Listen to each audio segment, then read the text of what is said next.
Yeah, yeah. Pakinggan niyo muna mga kabataan. May mensahe akong dala para sa bayan. One love, one heart, kapayapaan sa bawat palan.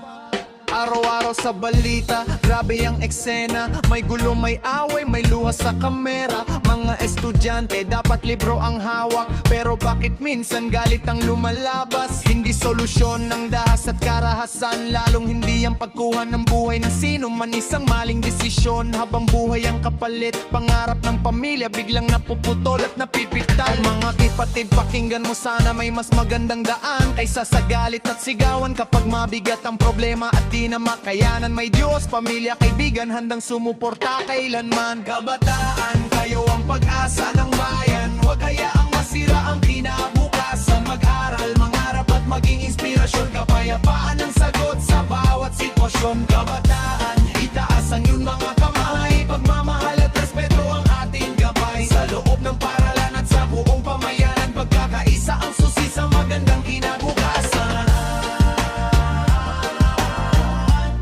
Sa magandang kinabukasan.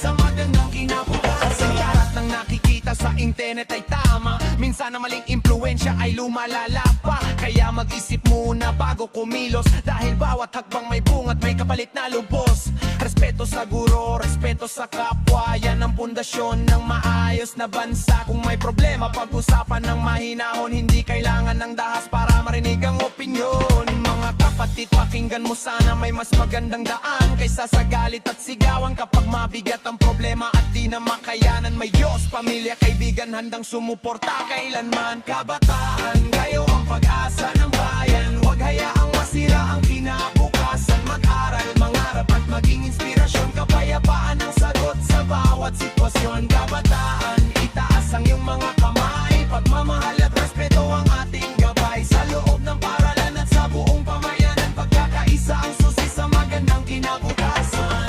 One love, ating para sa kabataan. Maging ilaw tayo sa ating lipunan. Mula eskwela hanggang sa ating tahanan, kapayapaan ang simula ng tunay na tagumpayan. Mag-aral, mangarap, huwag mawalan ng pag-asa. Kabataan ng Pilipinas, kayo ang pag-asa. Kayo ang